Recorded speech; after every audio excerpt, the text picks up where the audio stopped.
எங்களை மதத்தின் அடிப்படையில் பிரிப்பதற்கு நீ யார்? இந்த கேள்வியை எத்தனை ஆண்டு காலமாக நாம் முன்வைத்து போராடி கொண்டே இருக்கிறோம்.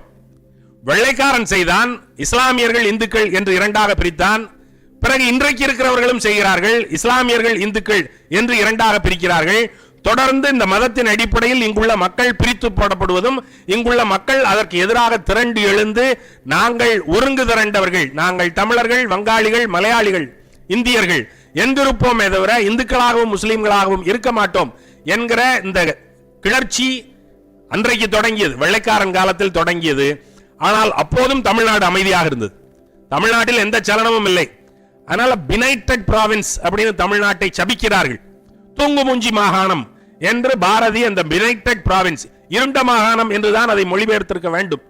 பினைட்டட் ப்ராவின்ஸ் என்பதை தமிழில் இருண்ட மாகாணம் என்று மொழிபெயர்த்திருக்க வேண்டும்.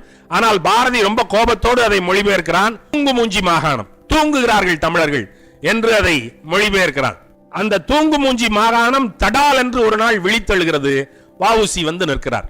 வஉசியினுடைய திரட்சியும் ஆளுமை பண்பும் தான் தமிழ்நாட்டை விழித்தெழ வைத்து இந்தியாவில் விடுதலை போராட்டத்திற்காக மிக முன்னிலையில் நிற்கிற மாகாணமாக சென்னை மாகாணத்தை ஆக்கி வைத்தது என்பது வஉசியினுடைய தலைமையில் தான்.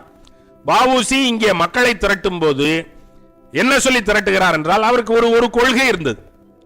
இங்கே வந்து வெள்ளைக்காரன் என்ன செய்து நம்மை ஆள்வதற்கு வந்தான்? வெள்ளைக்காரன் ஒரு வியாபாரி, வணிகம் செய்வதற்காக வந்தான். ஈஸ்ட் இந்தியா கம்பெனி அப்படிங்கிற கம்பெனியோட வர்றான். கிழக்கிந்திய கம்பெனி, அதனுடைய நோக்கம் என்பது வணிகம் தான்.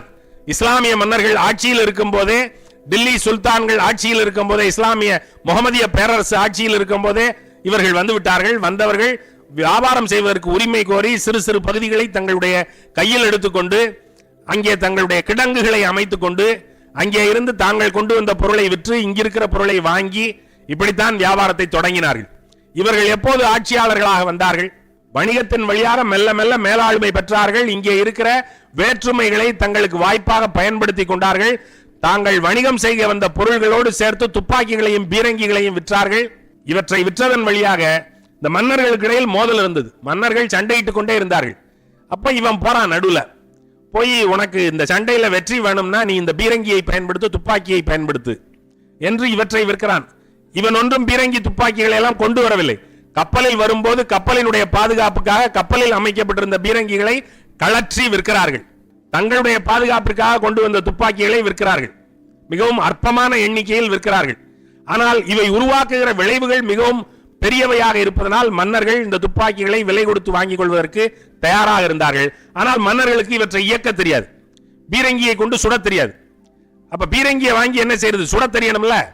ஆகையினால வெள்ளைக்காரர்களிடம் கேட்கிறார்கள், எங்களுக்கு சுட தெரியாது, நாங்களே சுடுகிறோம், எங்களுக்கு கூலிதான் என்று கூலிப்படையினராக வெள்ளைக்காரர்களே இருந்து அந்த பீரங்கியையும் துப்பாக்கிகளையும் இயக்கி சில மன்னர்களுக்கு வெற்றியை தேடித்தந்து அதன் வழியாக ஆயுத வணிகம் என்பதை பெரிய வணிகமாக்கி பிறகு மெல்ல மன்னர்கள் ஓய்ந்து போன போது ஆட்சியினுடைய பொறுப்பையும் தாங்களே எடுத்துக்கொண்டு மன்னர்களை பொம்மை மன்னர்களாக்கி ஆட்சியை முழுவதுமாக கிழக்கிந்திய கம்பெனி கைப்பற்றுகிறது. இதனுடைய நோக்கம் வியாபாரம் செய்வதும் இங்கே இருக்கிற செல்வத்தை சுரண்டுவதும் தான்.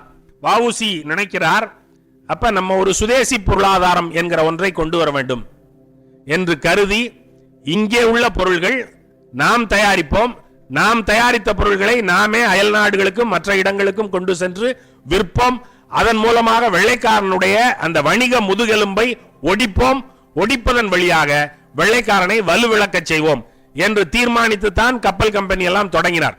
கப்பல் கம்பெனி ஒரு கட்டத்தில் திவாலாகி அவர் சிறைக்கு போய் சிறையில் அவர் உபதேசம் செய்து எழுதிய நூல் தான் அந்த மெய்யறிவு என்கிற அந்த நூல்.